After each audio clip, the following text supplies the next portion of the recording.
Hello, everybody. Welcome to Ed America. My name is James, one of the e-guides here at Ed America, and we welcome audience members joining us online. We hope that you're doing well and staying safe. Ed America is the United States Embassy's American Center, and our mission is to provide a space for young Indonesians to learn more about the United States.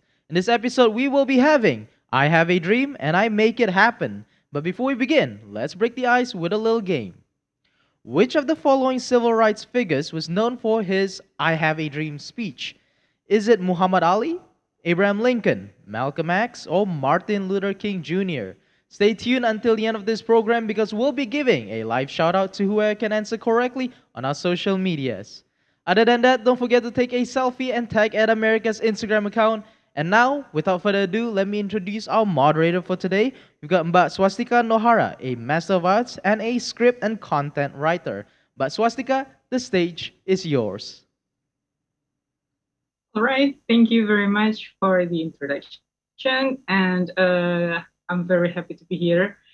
Talking about film is always exciting for me, especially The Runner. It's a very good film, amazing film. Actually, it's a very moving documentary. We don't get to see such a great documentary a lot because there are not so many good documentary out there on online streaming services or even worse on cinema. We need more and more movies like this. The runner talk about the life of a South Sudanese refugee, Gur Marial. His name is Gur, and Gur has 9 siblings. 8 of them were killed in a war. Basically, Sudan is a war-torn area, and it started off very sad with this little Gur when he was 8 years old. It was a flashback with a very nice animation because it happened in the past and they do not have any footage of his past, obviously. Start off very sad and very tragic, and then we follow his journey. Then he went to this refugee camp and with his uncle and aunt, and then they were brought to the United States, and then they got him enrolled to a school. This is interesting. When he was enrolled to this school, and then the athletic teacher told him to run on the track. He was surprised. What is track? He didn't even know what track is. He was very surprised that in the state, people make this spatial rounded area so that they can run on it in circles. Because from where he came from in Sudan, he ran everywhere. He practically ran for his life. He ran from the people who capture him and torture him. He ran to collect mangoes and other nuts to sell for a living. He basically ran everywhere in his hometown. And in the States, he has to run on a track, on a field, and people would cheer for him and watch him how he ran. It's bizarre for him, and I'm watching him surprised on the movie. It got me thinking. Yeah, that makes perfect sense. Running for him as a refugee and running for people in the United States, they totally have different meaning. Even though the activity is the same, they run, but they totally have different meaning. For Gur Marial, running saved him from bad things in life.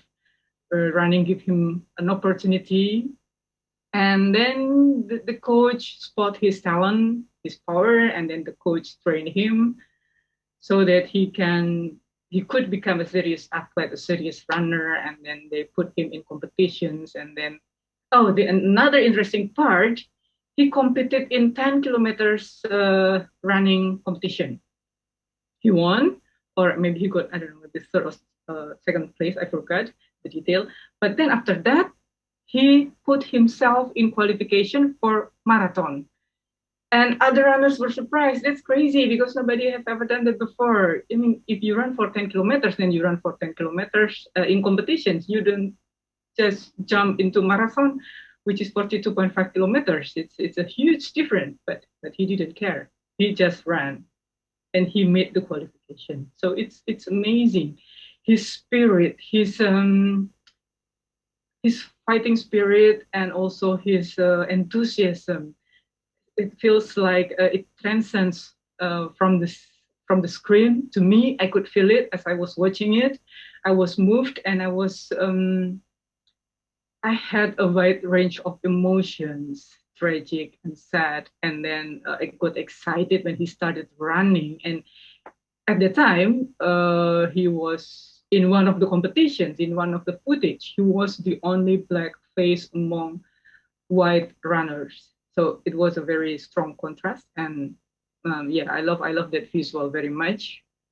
It's amazing. I look at my screen and wow, it is a very strong visual. There is no narration. It's just the visual of him running and running and running. So that he made the qualification for the Olympiad 2012 in London. But then it didn't end just like that. It was just probably halfway of his struggle. It's still going on because at the time Sudan was not recognized, so he had to compete under the refugee flag. Uh, a very moving statement from him was when the one of the media asked him, "But you cannot compete bearing the flag of Sudan because they don't recognize the country. You will be running under the white flag of the refugee."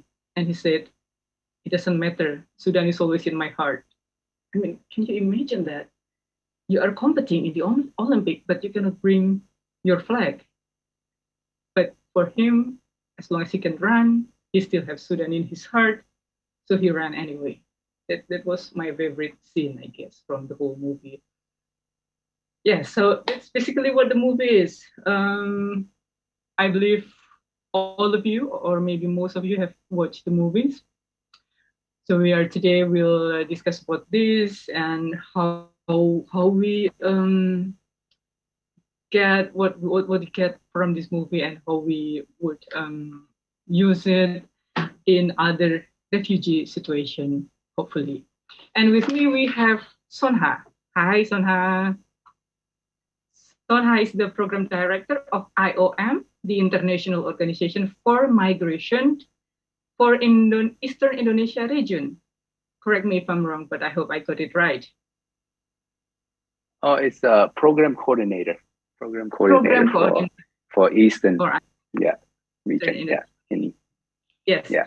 So Thank I you. hope Pak Sonha will soon be able to share his experience dealing with refugee and what he has learned, what we can learn from him, and his interaction with them. And I personally would like to know more about the overall situation of refugee in Indonesia because it has been big issues. I read about it once in a while in the news, but it has never been really in the spotlight.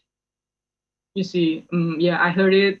Maybe Rohingya refugee coming from with boats after spending 1 month, 2 months on the ocean, stuff like that. But I have never really heard anything in particular, and hopefully you can discuss with us and give us a better perspective, point of view about this issue and how what we can learn from this issue. Have you seen the movie Runner? I believe you have, Sonhan. Yeah, Tika. I've seen it. It's like you said, it's definitely different from the normal superhero movies, right? And because it's so relatable. It's something that you can reflect within yourself and see, what are the obstacles that you face along the way, and how is it compared to a lot of people who also face daunting obstacles, yet they manage to overcome those obstacles and just do the best that they be the best that they can be.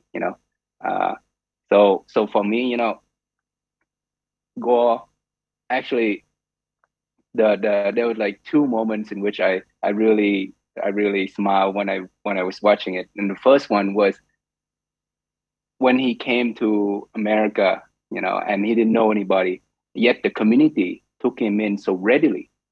You Mm. know, there was discussion from his coach, his friends, other people, and they don't know anything about him, right? They True. said, "Oh, this is a really quiet kid. He just kind of run," and yet they support him. They even try to help him with his nutritional needs, so that he can be a better runner. You know, and that's really something that I found. Well, I was smiling because it's really reflect my own experience growing up in America. You know, well, I I for many of the audience, I look like I'm from Indonesia, but I was born in Vietnam, and then I grew up in America because my father was also um, resettled in America as a former refugee. So, like for me, I received so much help, so much uh, really support from the community around me, Mm. and the town that I grew up in was small, just like town that Goa grew up in Concord, New Hampshire. Mm. So I just smile thinking of all the coaches, all the friends that had helped me along the way, you know. And then the second thing that really struck me is that Gore, he grew up really unguided by adults, right?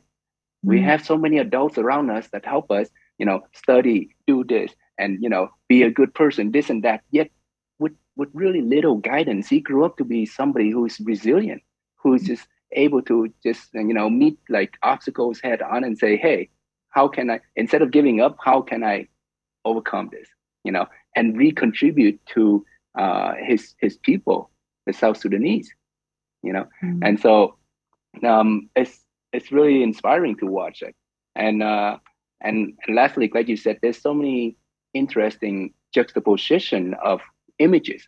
You know, you see you see like sometimes when he's in races, and especially growing up in small town, and I can relate to that. Growing up in a small town as the very few Asian American, and also playing a sport that not many other uh, Asian Americans participated in, and so those kind of scenes really brought back a lot of memories for me. Mm. Yeah, Oh. and I think and lastly, you can just see that a lot of the image and thoughts that maybe the media and public have about refugees is that they're not contributing, or they're not at all a positive contribution to the society. But you can see, and Go example is not just a unique example. There's so many refugees who recontribute to the society, recontribute to the community around them. Mm.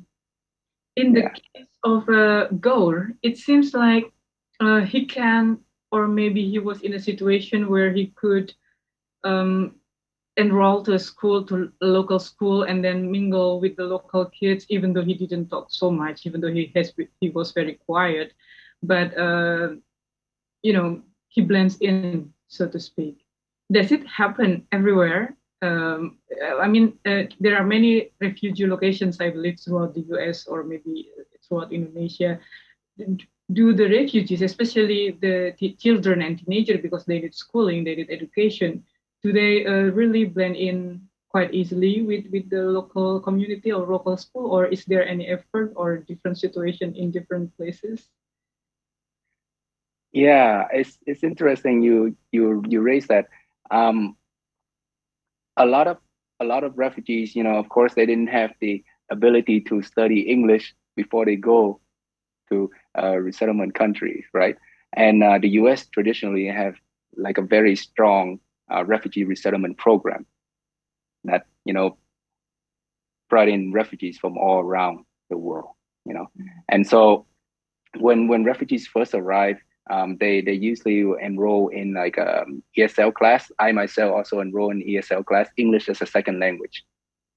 And then the first 1.5, 2 years is basically you try to learn, you try to absorb, and then you start to understand a lot of the cultural references. You start to make friends. And so the first 1.5 years, 2 years, and you can see this in Goa also, it's quite lonely actually. Because you don't know much, and you can't really communicate with anybody. And Yet again, it's the kindness of strangers around you that really help you, you know, slowly integrate and be part of the society. You know, and I think it's actually more challenging because I work with refugees in different locations, that once they resettle as adults, it's harder for them, you know, because they don't have that ready environment to sort of learn, to try to play together, or try to um, develop together with other around them. You know, usually as adults, they come in and then they have to immediately find job, find way to support them and their family. And so that part is harder when you're an adult. But as a kid, you see, you know, all the kids, they just like to play with you, and they're very friendly also. Yes, yes, that's true. And it's, I think that's universal in the United States, in Indonesia, wherever the world, kids just want to play, kids just want to mingle and make friends. Yeah. So Yeah, probably yeah. that's why for children and teenager it is easier maybe compared to It adult, is because easier. adult has It, responsibility. it is easier, but you know, I think there's still a lot of course, challenges. But you know, on the whole, thinking back of my own upbringing in the U.S., you know, again, just the friend, the support and the kindness of strangers, adults, you know, who just sort of like support me. You know, my own coach who sort of like give me lesson for free. I was playing tennis, and it can be very expensive. It's very interesting that you point out the kindness of strangers, because having received kindness from strangers, I believe that will grow some sort of feeling of personal safety.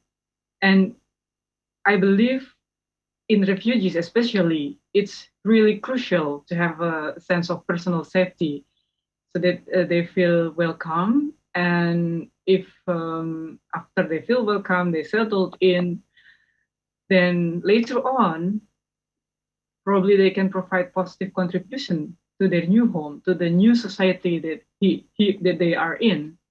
Is it really that kind of stage, personal safety, and then start to give contribution?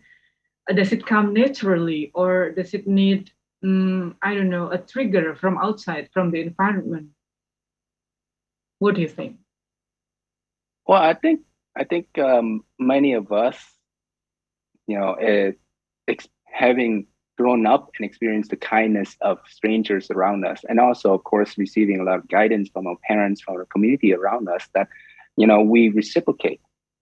Mm, And I think for refugees also, you know, in a lot of the refugee settings worldwide, you know, yes, they need to have a certain sense of safety first, you know, mm, and Gore was one among the thousands, I believe, like almost 20,000 Sudanese lost boys. Basically, they were just wandering from place to places, you know, just walking or running, and trying to find safety, trying to find place that they can receive certain guidance, you know. And fortunately for him, as you can see in the movie, he found his uncle and aunt who then took him in, mm, you know. And mm, so I think once once there's a certain sense of safety, there's a certain sense of uh, um, I guess what they call in the humanitarian context protection, then mm, start to develop, you know, the person will start to develop, you know, what, how can I recontribute to the society, how can I be a better version of myself, mm, mm, you know. mm, And I think it's important also to highlight that a lot of the challenges he overcame, you know, as a runner, is a lonely sport, right? mm. And a lot of challenges, he self-directed himself to become a better person, to become a decent person, right? And I mean, at the almost the end of the movie, you see that without any kind of funding, without any kind of financial support, he took on driving Uber, Yes, right? And Uber, so yeah. you're thinking to yourself, wow, here's a world-class athlete. And normally in many countries, they would get supported financially to just train and Yes. be better. But here he is, just take on a job just to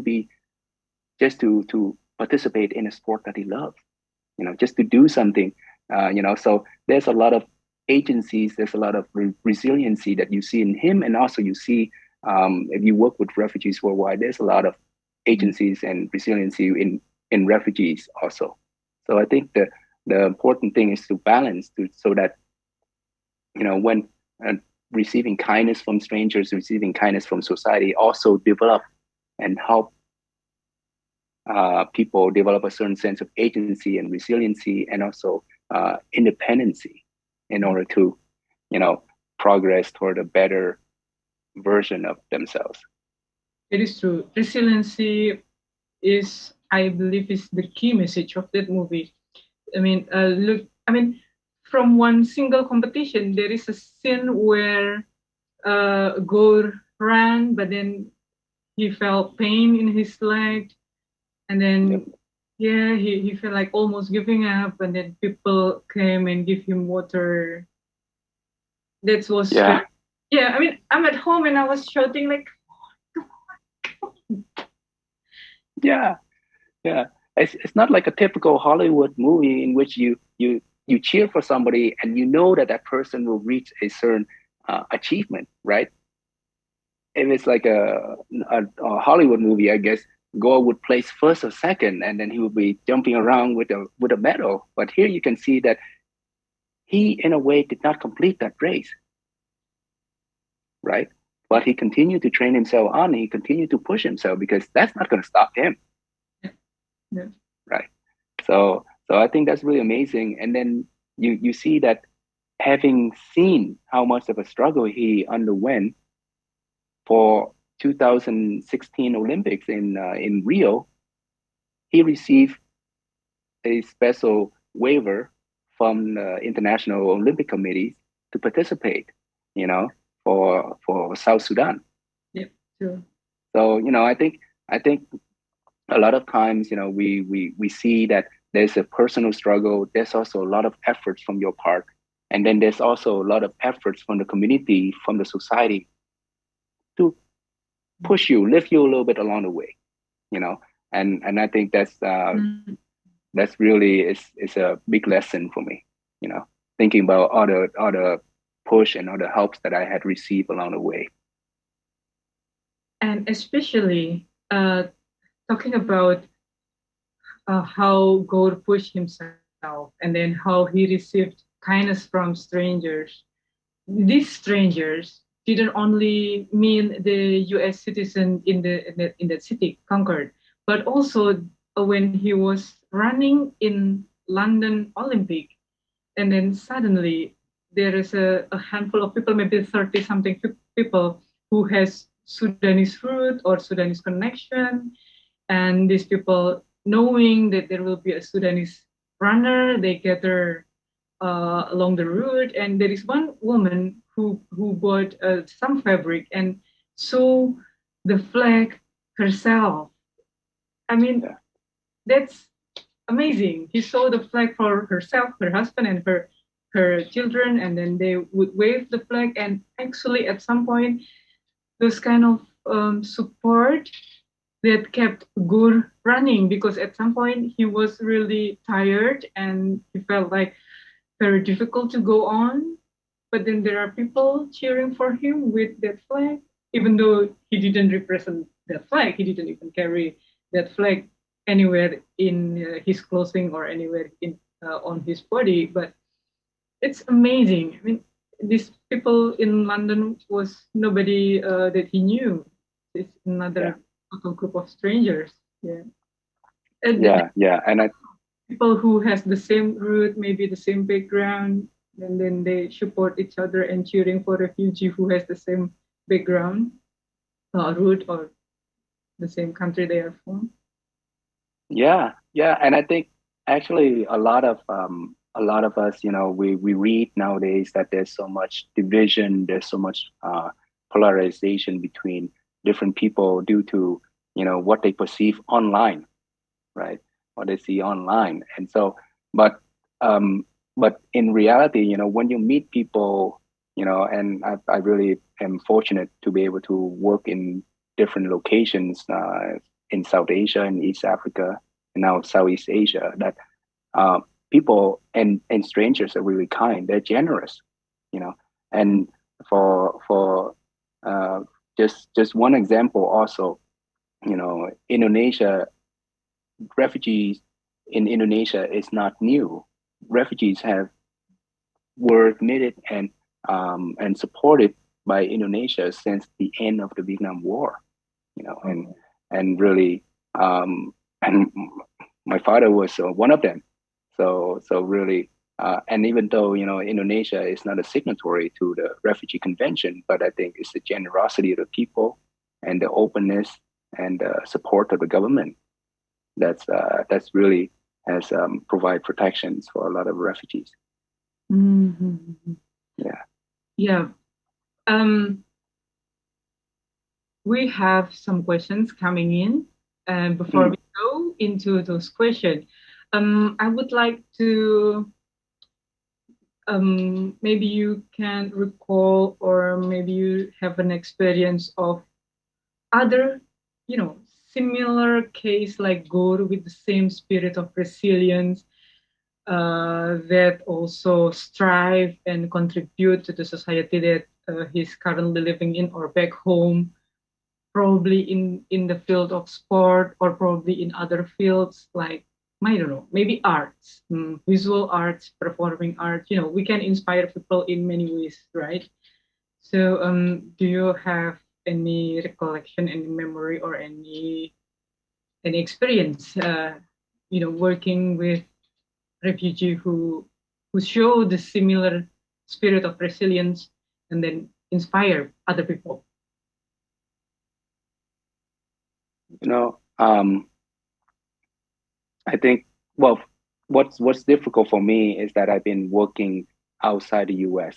You know, so when refugees they are resettled to the U.S., they develop their own sort of sort of personality, and they develop their own achievement, and they achieve certain things. I think it's easier to reflect that really my um, to reflect with what I know, as a child growing up, that my my parents, they just lost everything after the war, What year was in it? and it well, Long it's time. the the early 80s, Early. when both refugees were resettled in the US, and they're having lost everything at the end of the Vietnam War. They just then rebuild everything again, and you can see that also in the movie, where you have nothing,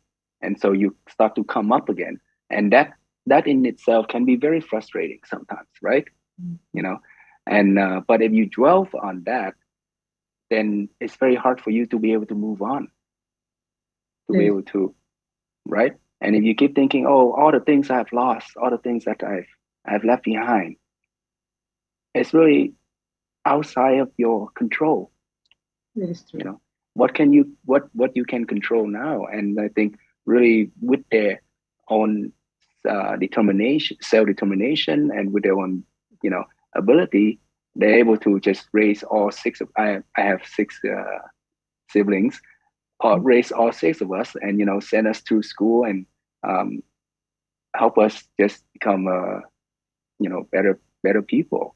Mhm. So, and our story is not like a unique story at all, where you know I know so many other former refugees, and now their children are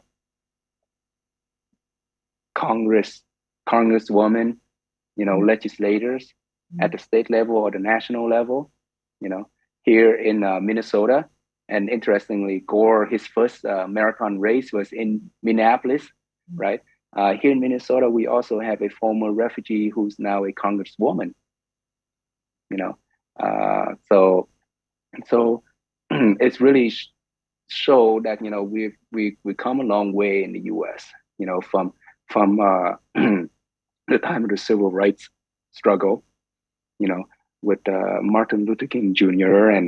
and other leaders leading us along the way. And now it's really opened up a lot of opportunities for us latecomers, Mm-hmm. to recontribute to be part of the society. Mm-hmm. Yeah, that's true. Sonha, I will greet our audience and in bahasa Indonesia shortly ya.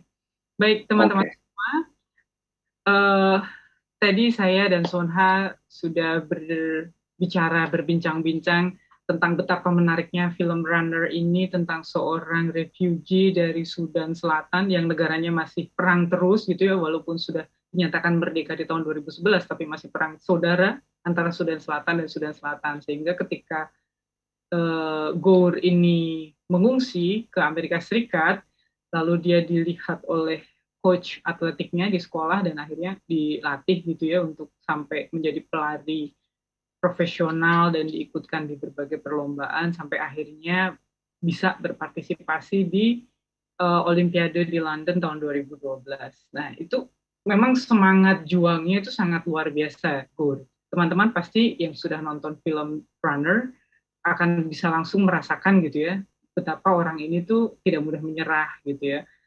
Seperti tadi yang Sonha bilang, dia nggak peduli dengan segala kesulitannya. Ya dia peduli, tapi dia tidak berlama-lama bersedih dengan segala kesulitan hidupnya. Sebagai pengungsi, dia 9 bersaudara, 8 kakaknya sudah terbunuh dalam perang, tinggal dia satu-satunya. Dia taunya dia suka lari, ya udah dia ikut lomba lari. Dia berusaha keras gitu ya supaya lolos kualifikasi Olimpiade dan bisa ikut lomba. Nah, semangat berjuang seperti Gore ini yang rupanya memang sangat penting, tapi tentu saja menurut Sonha itu tidak usaha dia sendiri gitu ya. Karena ketika dia masuk ke lingkungan baru di Amerika Serikat, dia juga mendapatkan banyak sekali support dari, tadi Sonha bilang, kindness from strangers, kebaikan hati dari orang-orang yang asing baginya, kan mereka baru kenal, dia baru datang ke komunitas itu, tapi orang-orang di komunitas itu langsung mengulurkan tangan, membantu dia, melihat dia punya bakat di bidang atletik, larinya bagus, pelatihnya langsung support dia, istri pelatihnya ikut support dia dari sisi perbaikan gizi gitu ya, pemenuhan nutrisinya, sehingga dia mampu berprestasi, mampu ikut lomba dan mendapat recognition gitu ya, mendapat diakui sebagai atlet dan akhirnya bisa ikut bertanding di Olimpiade. Nah itu gambaran apa yang tadi sudah kita bicarakan. Menurut Sonha memang seseorang yang punya semangat juang, punya kemauan kuat. Seorang refugee tentu pertama butuh safety dulu. Kalau dia udah punya safety, lalu ada support dari sekelilingnya, dari orang-orang di sekitarnya, dia akan bisa berprestasi gitu ya, dan menginspirasi untuk orang-orang lain di sekitarnya. Kebetulan Gore ini bidangnya atletik, pelari gitu ya, tapi bidang-bidang lain selain pelari ya tentu saja banyak gitu yang terjadi gitu dalam skala yang berbeda-beda. Nah, teman-teman saya undang untuk berpartisipasi aktif, silahkan memberikan pertanyaan melalui channel-channel sosial media dari @amerika yang sudah dibuka. Please come with your questions and we will discuss further about this topic. Nah, I'm getting back to you, Sonha. There is a very moving scene when Gur came back to South Sudan and met his parents again. He met his mother. Oh my God, that is so heartbreaking. The mother couldn't believe what she was witnessing. She knew it was his last born child, but now the son has all grown up. It has been 20 years since they were separated. Gore was a little boy back then.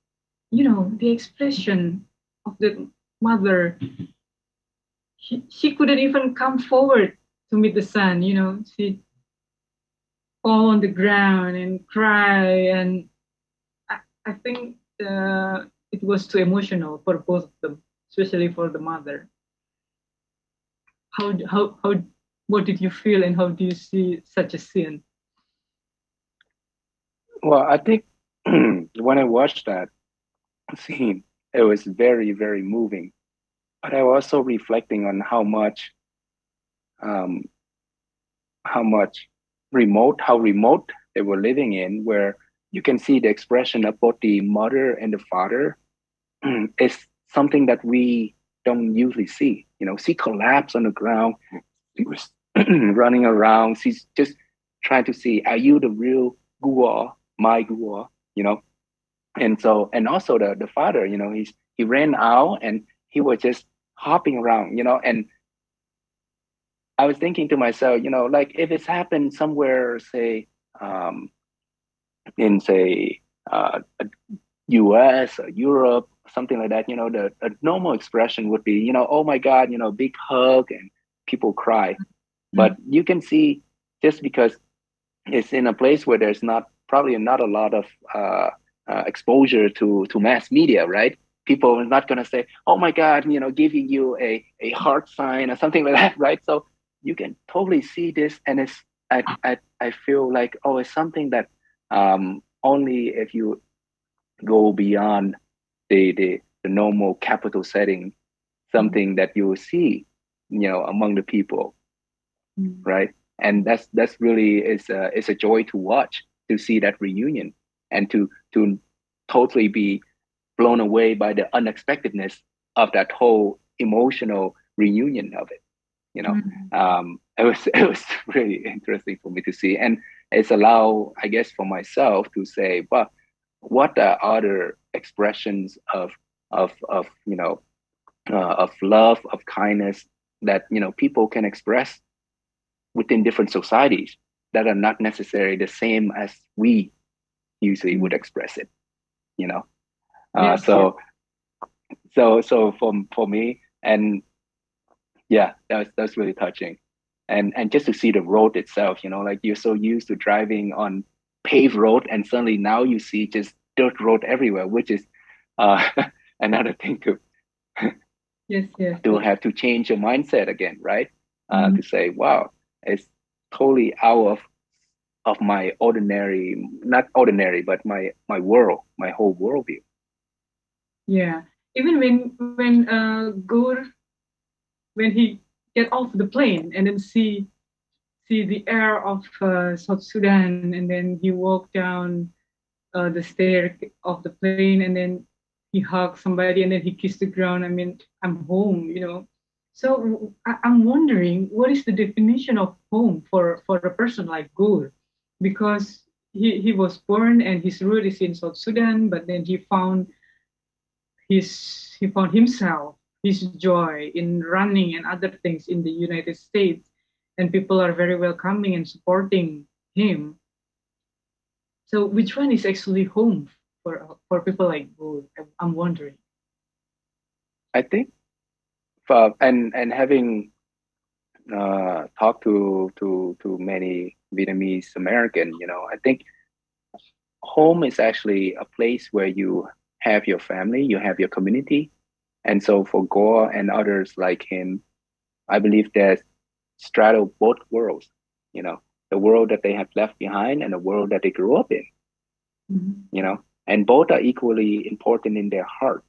And Mhm. as you can see, he kissed the ground that upon landing, but at the same time, when he called back to report his race result, he called Mrs. Coach, Mrs. Coach. Guess what? I qualify for something. Like you can sense there's a really strong connection also to his hometown, where Mhm. so I think for a lot of former refugees and people who displaced, home is actually both world, you know.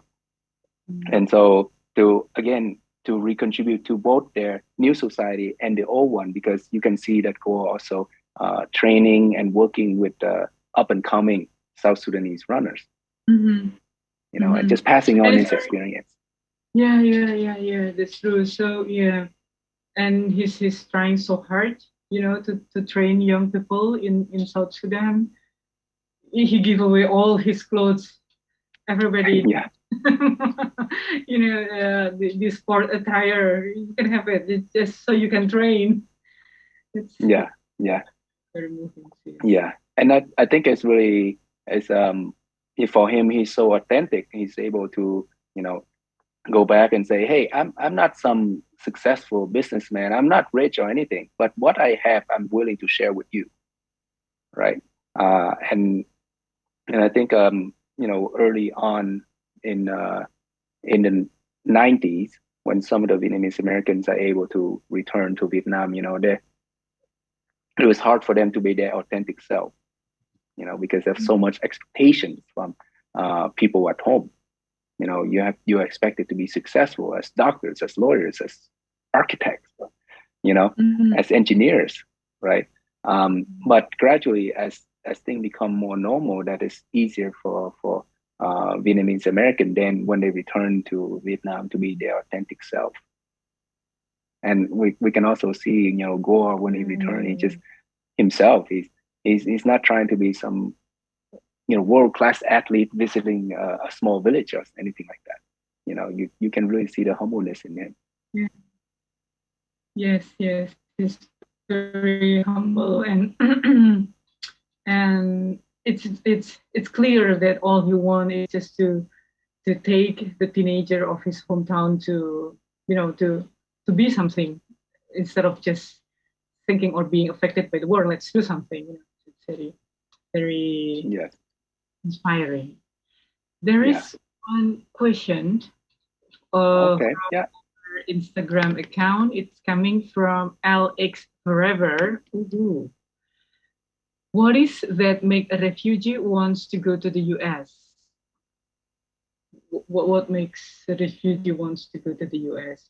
According to your experience, is it determined by the program, or do they want to go to the US on their own, or any other reason? But I think maybe there's two questions there. Like one is how do a refugee go to the U.S., right? And then and as you can see in the movie, is through this long-standing U.S. refugee admissions program. In which refugees worldwide there's slots like this year I believe there's the number of allocations for refugees worldwide is 125,000 for the US refugee admissions program. So and then but as you can see at the end when he was running in the Olympics and they were showing him running in refugee camp in Kakuma in Kenya, where there's a lot of South Sudanese refugees also. You can see that those people have been there for a long time, over a decade. So the opportunities to be resettled is very very limited. Oh, so actually, Yeah, so it's and because it's as part of durable solutions for refugees, resettlement is just one of the among the three durable solutions for refugees. And many refugees worldwide, if you go from different camps locations, is they've been staying in a refugee camp for over 10 years. The camps that I work with in Nepal, the refugees they were there for over 15 years before they were even before even the program opened up for them to be resettled in U.S. and other resettlement countries.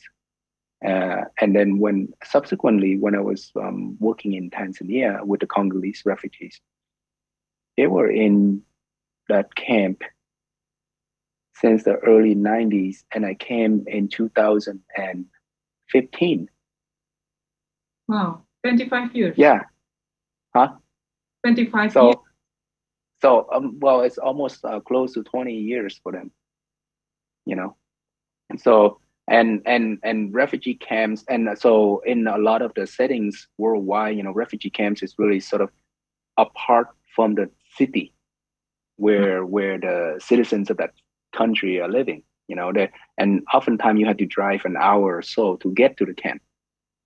Because it's in uh, yeah sort of remote settings. You know, and then you do have urban refugees in which they live in the city, right? And oftentimes you do not know who is a refugee, who is not a refugee until that person, maybe because of your friendship or maybe because you're working in the field of the humanitarian field, they will tell you, "Hey, I'm a refugee," you know. Mm. So, and then I think what's make the U.S. attractive is, as you can see, it's not just in Concord, New Hampshire. I grew up in Minnesota, and people were really kind to me. It's just the overall acceptance and you know uh, helpfulness that people feel toward strangers, toward others. That's that's make it very attractive for for refugees who run away from a very difficult setting from their home country. Mm-hmm. You know, and there's also clear path toward citizenship. After you resettle in the U.S., you stay for a period. I believe now is over 5 years, and once and if you and then you're able to apply to become naturalized as a citizen and fully participated in all the civic duties and life in America. Mm-hmm. Mm-hmm. So Yeah. probably it's the freedom that is very appealing to them, to the refugees, so that they want to go to the US. Yeah, I think definitely freedom, and definitely a lot of opportunities because as you can see, if you have certain talents that you will get help along the way, or you can apply for help along the way to develop your talent and recontribute to the society, you Mm-hmm. know, and whereas you know is more difficult in outside the U.S. Sometimes you have to have a certain connection with a certain tribe. Sometimes you have to have a lot of connection with powerful people, or sometimes you have to go to the right school. Mm-hmm. You know, Yeah. but yeah, Okay. because I think There's like a country. Yeah. yeah, but do they get to choose to which country that they want to go to? I don't think so. I don't think so. I think um, a lot of the referrals are done by UNHCR, the UN Refugee Agency. We're the UN Migration Agency, and we work closely together. But a lot of referrals are done by UNHCR, and of course, I cannot speak for UNHCR. But yeah, and then some of the referrals also done by NGOs, by embassies also. So there's a lot of screening and vetting processes. Screening. So during the screening, what do they look for? I mean, what makes them can go or cannot go? Well, I think here again, I I'm not in that specialty where I screen for refugees, right? But mostly you hear if you read in online with UNHCR websites, there's a certain screening for vulnerabilities, the most who need protected, right? Mm. That then will be refer to resettlement countries, and then the resettlement country also make their own determination, Mm-hmm. right? It's not like a it's not like a market where you go in and you say, well, I have this many people, how about you take them? It's also there's a lot of criteria set up. Mm-hmm. Yeah, and again, it's just to protect the integrity of the program, and also to ensure that the public continue to support of such a humanitarian program. So yeah, because without the support of the public, then it will be difficult. Yes, yes, yes, and also the screening process is also necessary because as I mentioned earlier, for this year, the USRAP program, the U.S. Refugee Admissions Program, has a ceiling limit of 125,000. That sounds like a lot, but actually, if you read worldwide, there's now over 60 million 60, people who are displaced. over 60 million people who are displaced, due to conflicts, due to um, um, climate change, due to conflict instabilities within the country. So at first, when you hear it, you're like, wow, that's a lot, but actually it's quite small compared to the overall number of people who are displaced. Yeah. And our discussion is actually related to another question from Bhakti Budi or on our Instagram account. Let me read the question. While a lot of Americans wish to stay and live in Bali, Indonesia, most refugee wants to live in America. Why would refugee rarely consider Indonesia to be their destination? I think I I can't say that there's a lot of Americans living in Bali, but certainly the beaches, the welcoming culture, and the food, very very attractive for a lot of Americans. Coming in as tourists, coming in maybe as experts to work on something, but ultimately their roots continue to remain in the U.S. Yes. Yeah. I myself contribute some of my experience working with refugees around the world, to um, to to work together with local government authorities, right? But my roots remain in the U.S. So, and at some point, I will also leave and contribute my skills elsewhere, right? And I think that's also I think for refugees, they enter Indonesia and they made a lot of friends. I met many refugees who made a lot of friends who are regularly contribute to the societies around them, but also um, they look toward a sort of like a law and policies that also enable them to contribute more to the society, and enable them to develop their talents, right? And so that's why I think many also have aspiration to be in the U.S. or other countries. Right. Let me address these first two questions in Bahasa Indonesia first for our audience. Jadi, jawaban untuk pertanyaannya LX Forever dan Bekti Budi tadi kan saling berkaitan ya. Kenapa kok refugee itu inginnya perginya ke United States of America, ke Amerika. Sementara orang Amerika banyak yang ingin tinggal di Bali gitu ya.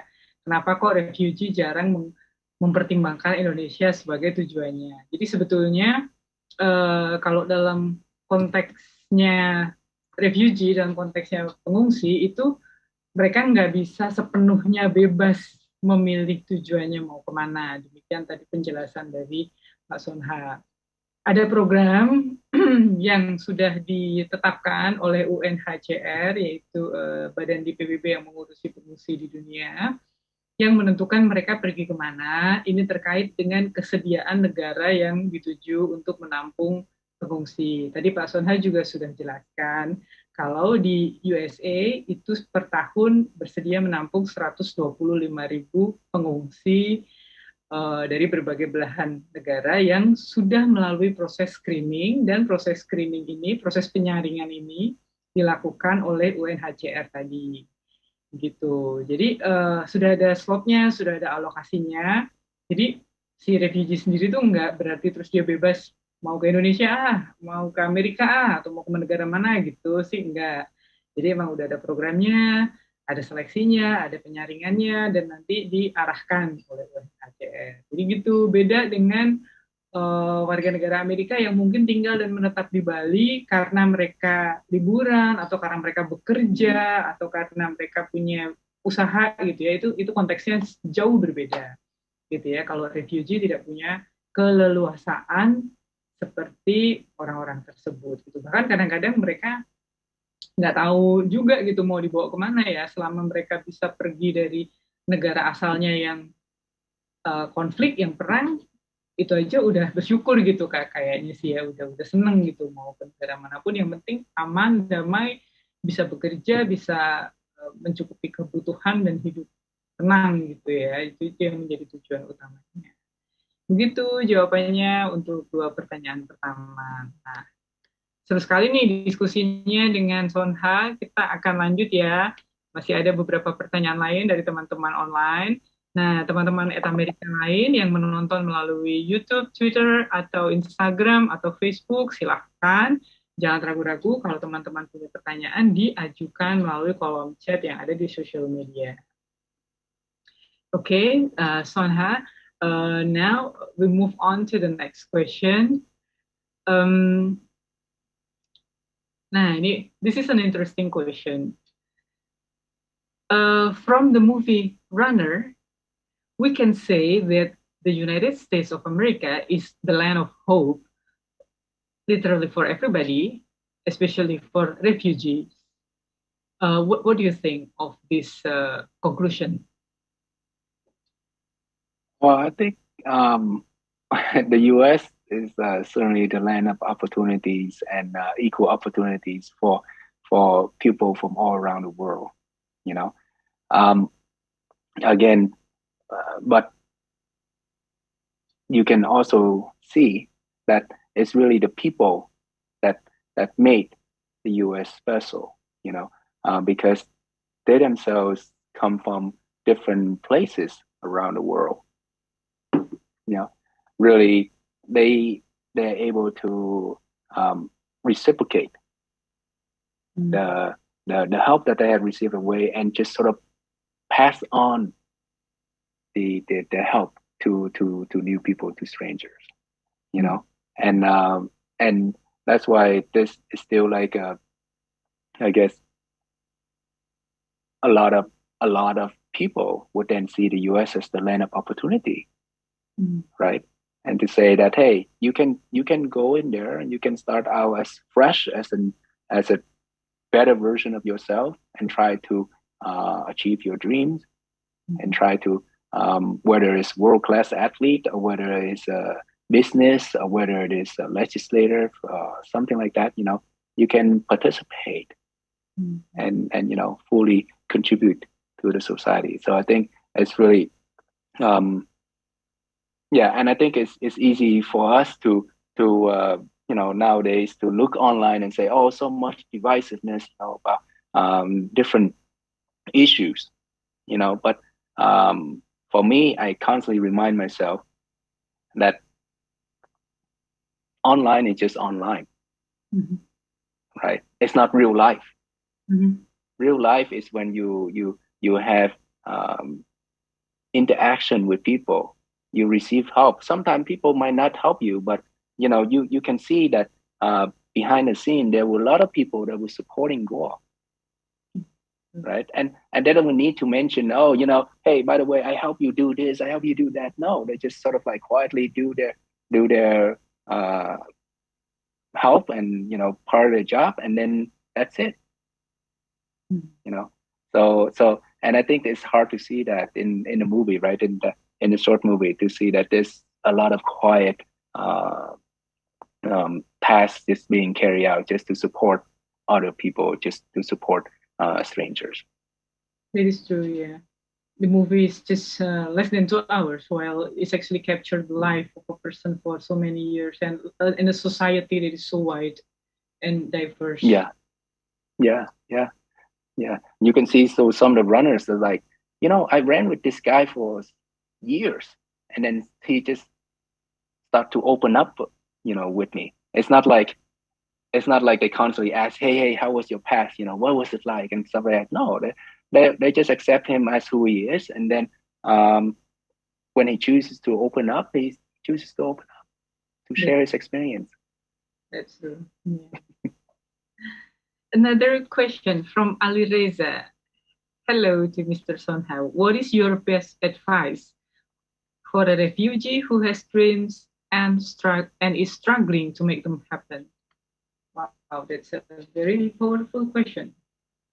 Yeah, and yeah, to Ali and Ali Reza, of course, and of course to other refugees. You know, I think it is if you watch the movie, you can see that Gore himself rely a lot on his own to strive and achieve something, you know. So and then when other people see that he's trying to be a world class athlete, they step in to assist, you know. But primarily, you can see that he really pulled himself from by his own effort,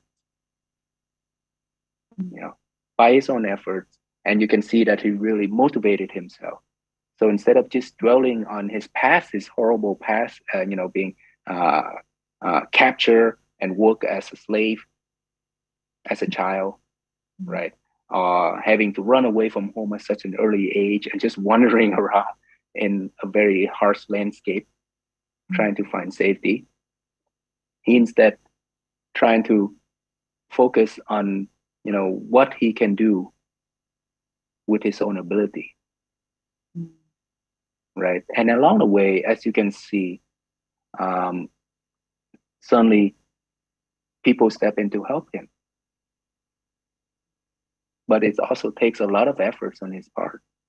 You know, it's not easy when you're competing and you're you know, competing at a high level, high race at races around the world, and then come back home to just be an Uber driver, right? The level of humility, the level of humbleness is really amazing for me to see. And I think, um, and I and you can see that there's a lot of struggle within him also, which I think is a universal struggles for a lot of refugees or people who are displaced from their homeland.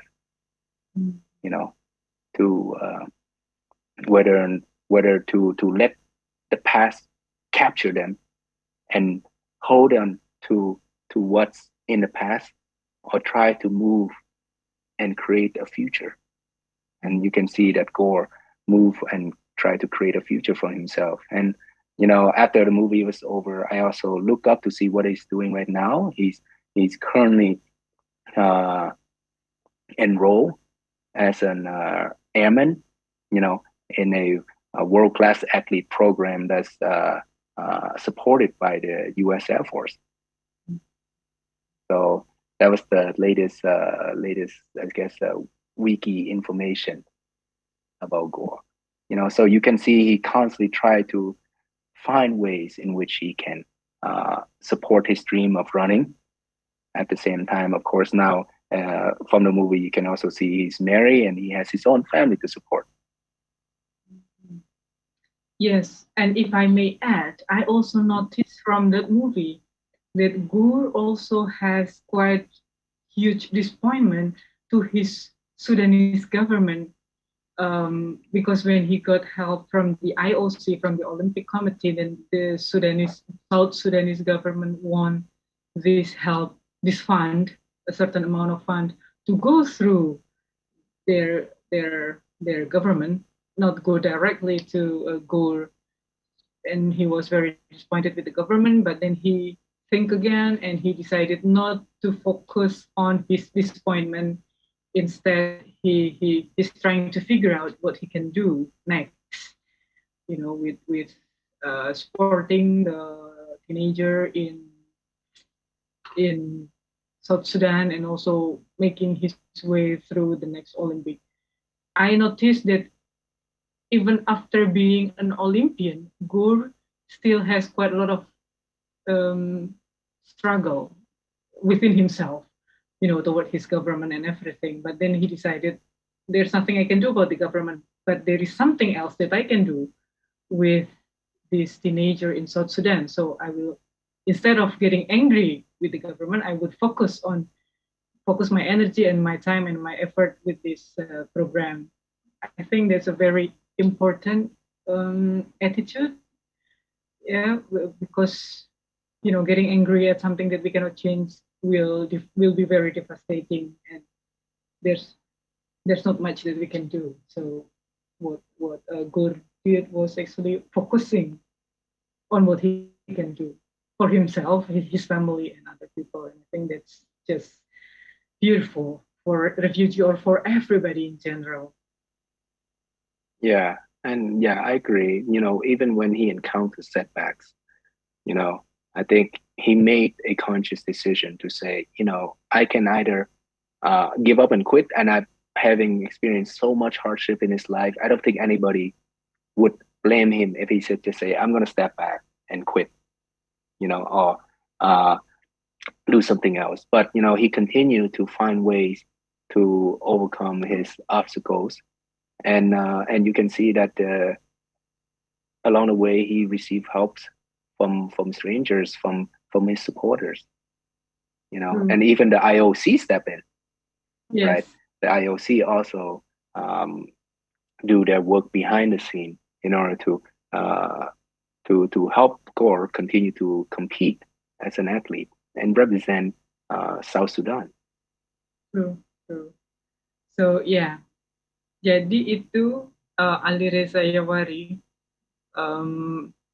Yang paling penting advice-nya adalah bagi nggak hanya refugee ya, tapi juga untuk semua orang untuk fokus pada apa yang bisa dia lakukan, apa yang bisa kita lakukan gitu ya, instead of membuang waktu dan tenaga untuk struggle dan hal-hal yang tidak bisa diubah gitu kira-kira. Now we have another question from our Instagram audience. Instagram seems to be quite busy at this moment. Quite a lot of questions from Instagram. This one is from Linska. What are the lessons learned that we can adapt from this runner movie for the situation in Indonesia, the refugee situation in Indonesia? Wow, that's very interesting because you are the Indonesian Eastern region.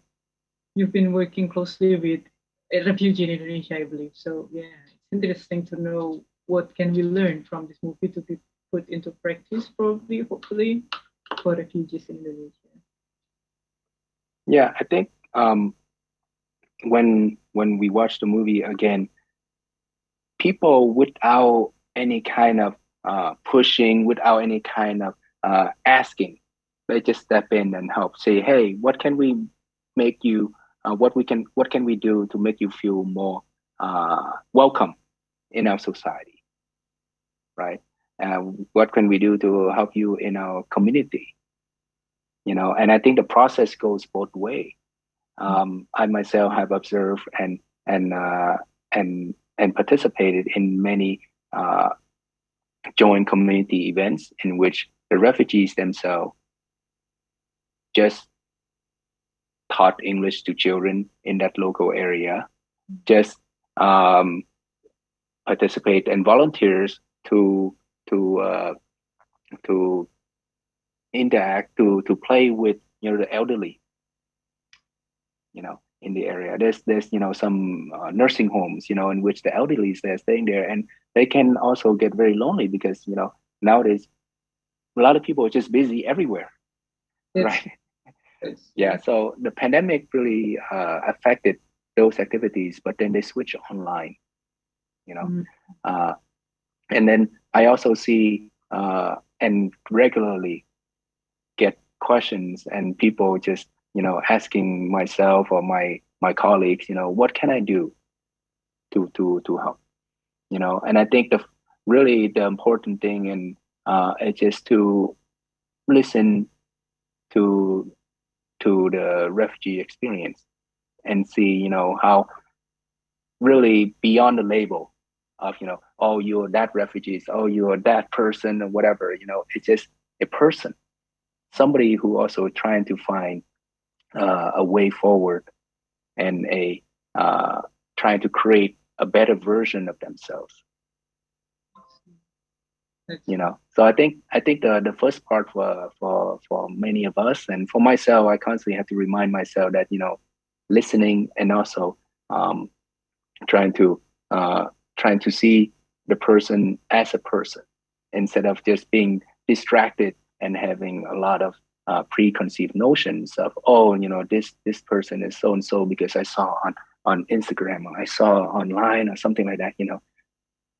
No, and really what the movie sort of reminded me.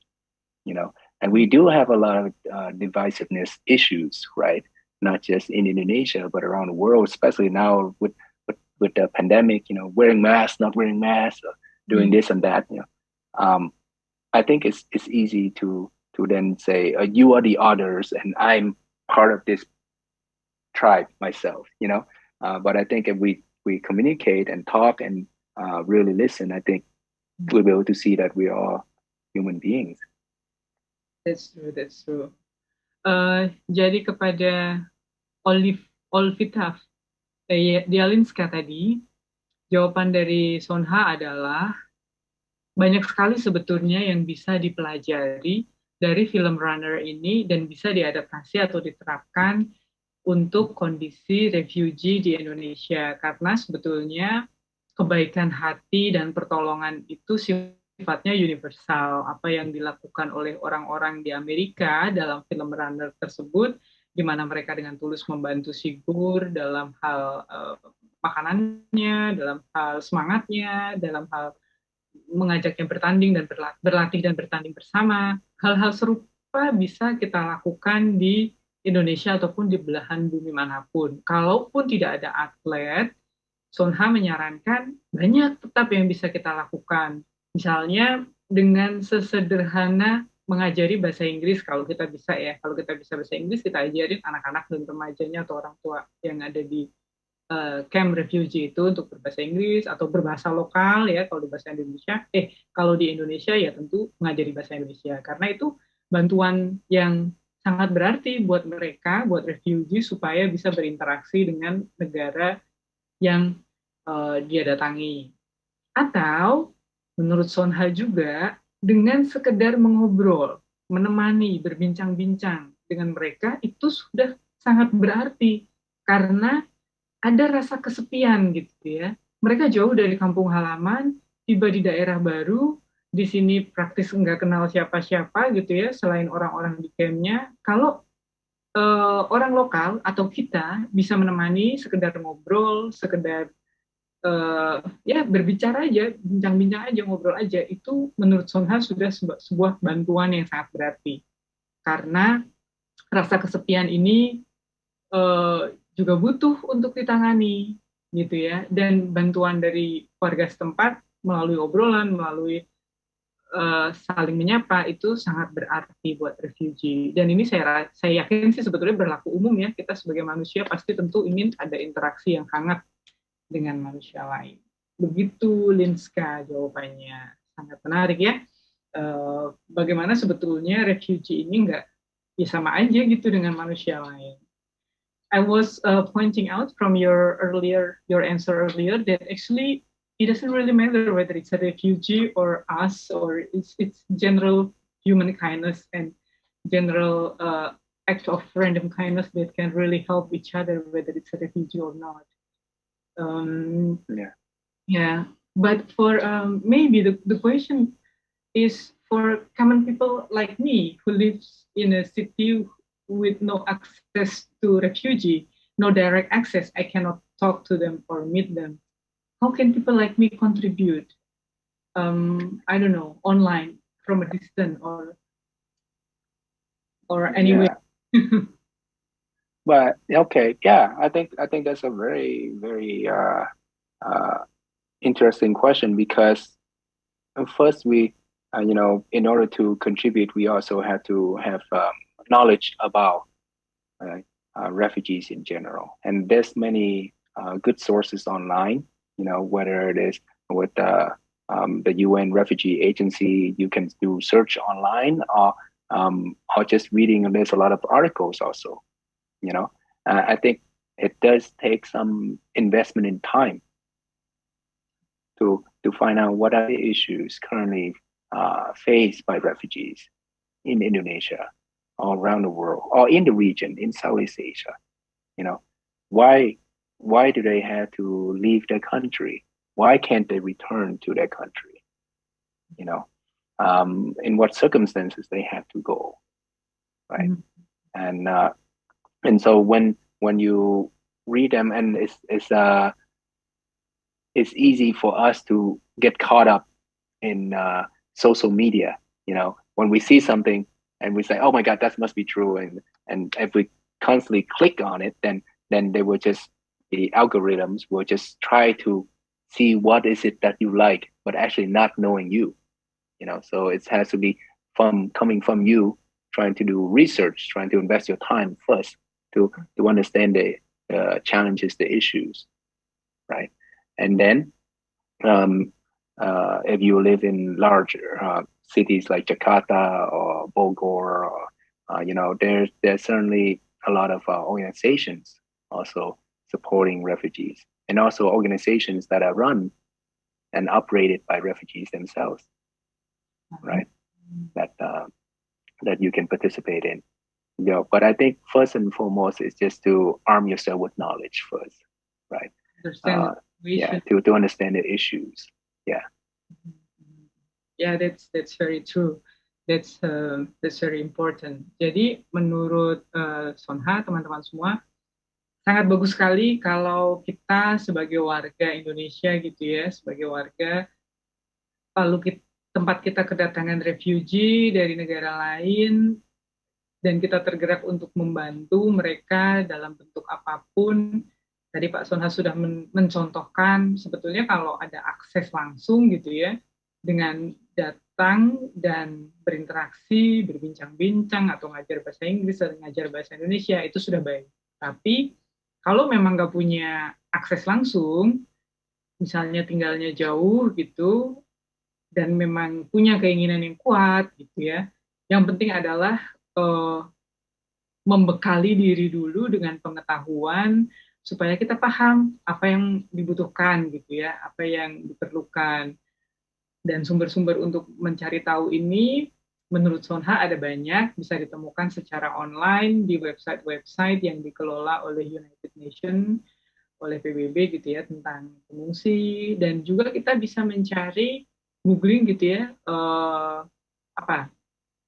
organisasi-organisasi yang ada di kota-kota tempat kita tinggal, terutama kalau kita tinggalnya di kota besar kayak Jakarta, Bogor, tadi dua kota ini secara spesifik disebutkan oleh Pak Sonha. Di situ ada organisasi yang mengurus refugee dan kita bisa bertanya, kontak langsung gitu, kita bisa bantu apa. Itu yang penting kita paham dulu situasinya seperti apa. Right. Sonha, I would like you to give probably one or two closing comments on how you see the Runner movie and the resilient spirit of a refugee in general, and basically your closing statement about that.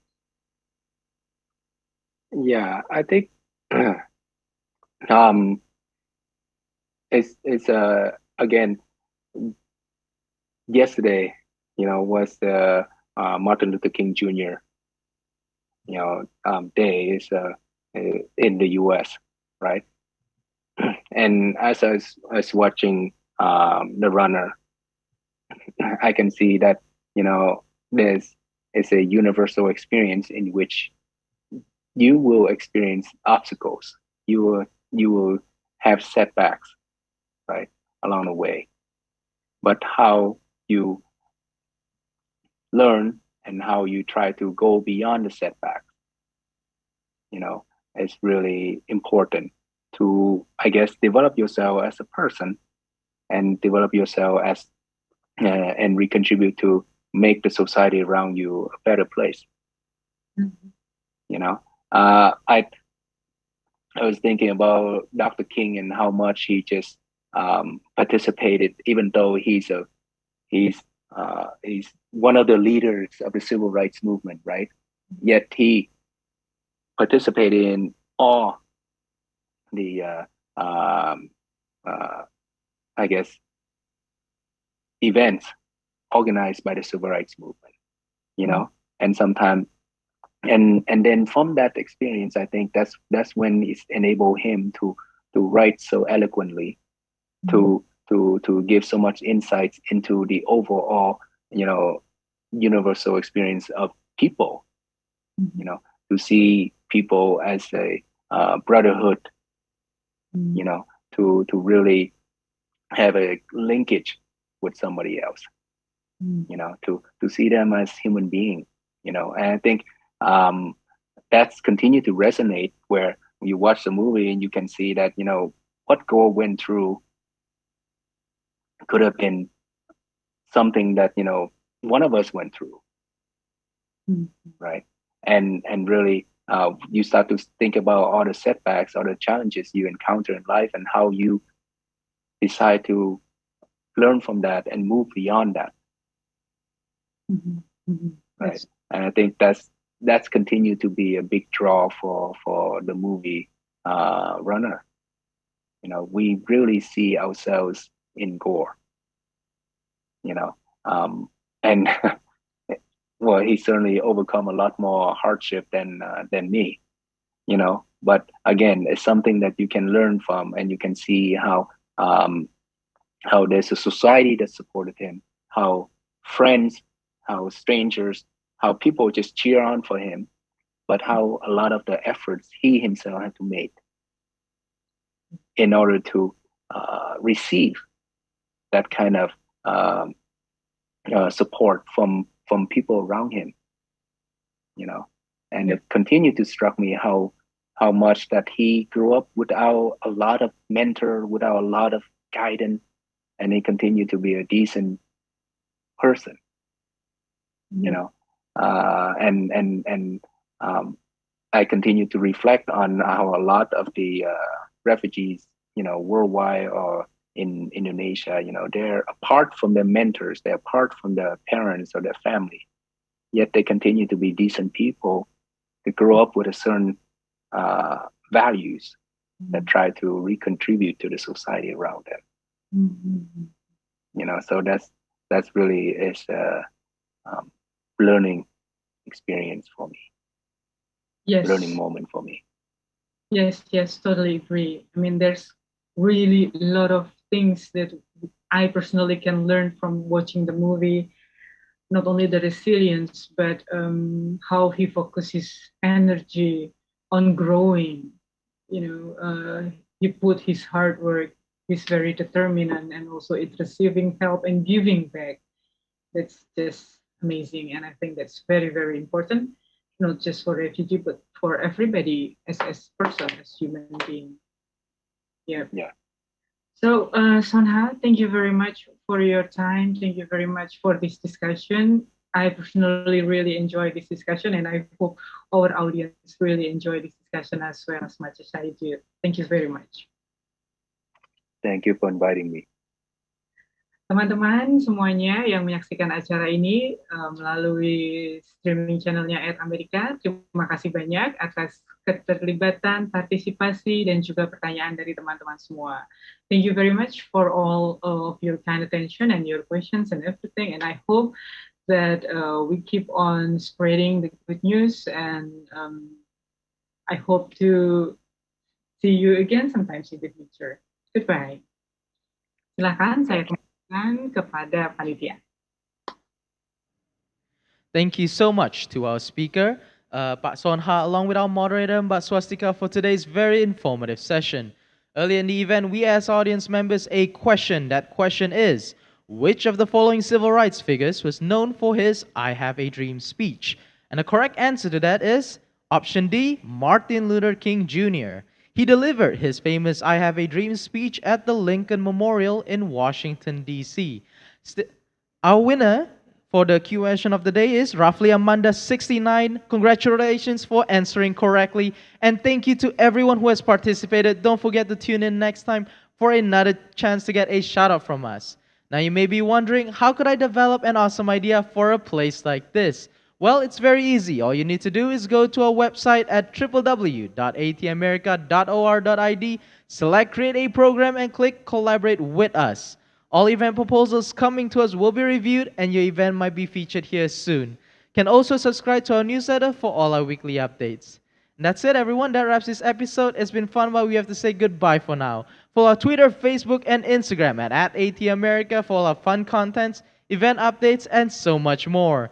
Thank you again, everyone, for joining. My name is James, and we'll see you at the next At America TV episode. Goodbye.